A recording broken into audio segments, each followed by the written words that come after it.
Now we will see how to compute the earliest completion time of the nested set of activities, and that's a very important building block for the filtering algorithm that I will explain in the next videos. So the goal here is to compute the earliest completion time of nested set of activities. What I mean by nested set is that the next set is equal to the previous one plus one activity. So for instance, if I give you this sequence of n activities, A, B, C, D, the first set will be composed of A, then the second set you just add the next activity, that's B, then the third set will be the previous one plus C, and then finally we just add D to the set. And the goal here will be to compute the earliest completion time of each of them, okay, so that you do it more efficiently than with the naive algorithms. So if you would apply the naive algorithm, so the lower bound computation algorithm that we have seen before, independently for each of the set, that's bounded by n log n for just for one set. So if you need to do it for the n sets, that would be n squared log n. And we will see a more efficient approach than this one using a data structure that we call the Theta tree. The Theta tree will be inspired by the lower bound computation algorithm that we have seen before. So in a similar way as we did in the first step, we will also sort the activities according to the earliest start time. So for example, that will be first A, then C, then B, then D. Okay, so we sort them like this, and so we end up here with the activities that are sorted from left to right. Then on top of this layer, that's the leaf nodes of a complete tree here, of a binary tree, we built a binary tree, a complete one, okay, and the computation of the earliest completion time will happen inside the internal nodes of that tree. So that node will contain the earliest completion time of descendant of that node, that will be A and C. But this one, the one on top of the root node, that will be the one that will contain the earliest completion time of all the leaf nodes. Okay, that's the interesting part. We are interested into the earliest completion time of all the leaf nodes. And the computation will happen bottom up. Okay, we start here, we compute this way, and then finally we end up with that one. And the internal computation that we will perform is pretty similar to the one that we have formed for the lower bound computation algorithm for n activities. Okay, that will be the maximum between two values, as we will see. So let's see how it works for this example. So first, we can fill in the values, the earliest start time, the processing time, the sum of the processing times and the earliest completion time of all the activities for leaf nodes. That's quite easy to do it, right? So we just have to query here the activity. And so the earliest start time is 0, the processing time for A is 2, the sum of the processing time, okay, that's the interesting values there. We will store two very important values inside each and that are common to each node. That's the sum of the processing time of the descendant activities under the given node V, and that will be the earliest completion time of the set of activities contained inside the descendant node of node V. Okay. The sum of the processing time under node V is simply the sum of the one on the left and the sum of the right on the right.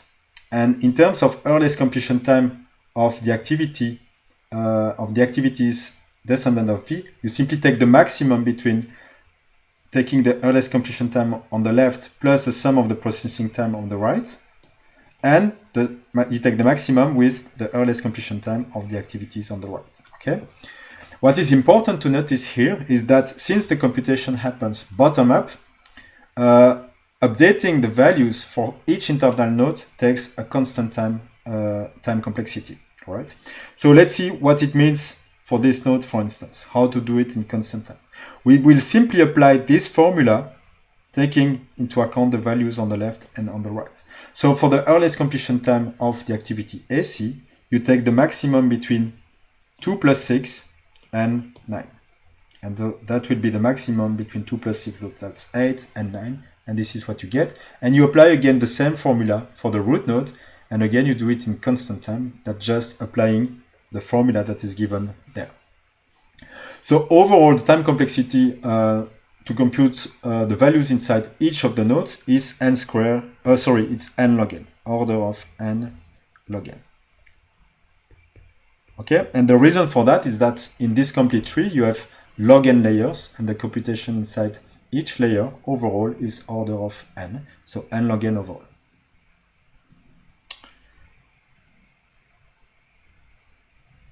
So what we gain compared to the simple algorithm, if you would apply this very simple algorithm for each set independently, is a factor of n. So that's very important.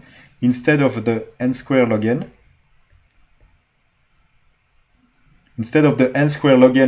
for computing the earliest completion time of all the activities independently, what you gain is this factor. So you've got n log n.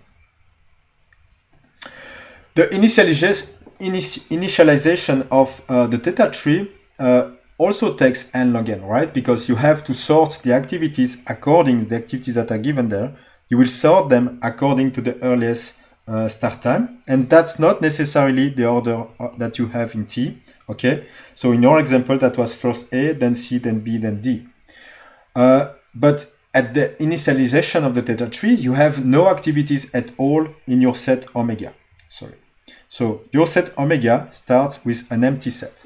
And to make sure that you have an empty set, we will put minus infinity for each of the earliest completion time there, and the sum of the processing time of the activities for each node is also 0, okay? This way, you are sure that, and you respect your convention this way, the earliest completion time of the set, the empty set, is also minus infinity at the root node, and that's also 0 for the sum of the processing times. Okay, that's for the initialization, but it already takes n log n, because you have to sort the activity according to the earliest start time. Okay, you have to sort them. So that's n log n. Then you start to insert activities. Let's say that you start to insert activity A. So what you will get here is that instead of minus infinity for the earliest completion time, now you put the real earliest completion time and the real processing time, and you will update the values of each internal node on the path up to the root node. So how many activities do we have to update? That's exactly log n activities to update. Okay, let's do the update for this node first. Okay, this is what you get. You apply again the formula that you need to update. So you take the maximum of 2 possibilities. Okay, and you do again the same for the root node. And you have updated the fact that now you're interested into the earliest completion time of omega, and omega is composed of the activity A only. Okay, that's omega 1. So now we will move to omega 2, and we need to insert the activity B. To insert the activity B, that's also very simple. You now reflect the fact that it is inserted, and now you work with the real value for that activity. That's sum of processing time 5, earliest completion time 10, and you will again update up to the root node. And again, if you remember the time complexity, that's order of log n. Time complexity. And so for that node, you take again the maximum between the earliest completion time of the left plus the sum of processing time of the right, and with the maximum of the earliest completion time of the right. And the earliest completion time of the right, that's this one, that's minus infinity. And you do again the same for the root node. And you end up with the earliest completion time of omega 2 composed of A and B.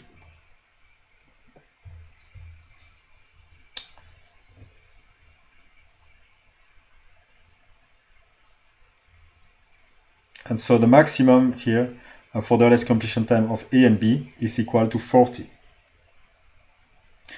And finally, no, not yet finally, but then we insert the activity C, and again we do the updates up to the root node. You apply the same formula as before. You take the maximum between earliest completion time left plus the sum of processing time and the earliest completion time of the right. You do the same for the root node, and you increase the earliest completion time. Now you get 14 for the root node. And finally, we add the activity D.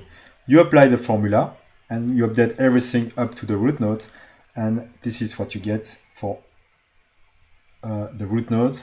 And you end up with earliest completion time as expected of 18. This is what we had computed before on our example manually. So this data structure called the theta tree can easily initialize an empty set of activities, and once you insert them one by one, okay, it takes log n time to update and reflect the fact that you have inserted a new activity. What is also interesting with this data structure is that it's also able to update the earliest completion time of the set omega if you would remove one single activity in log n time.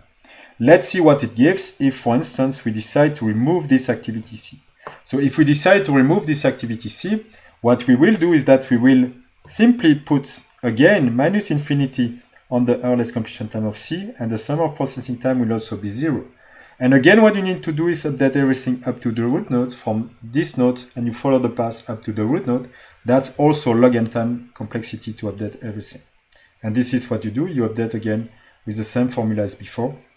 And now you have the earliest completion time of the set omega, so T, but you have removed the activity C.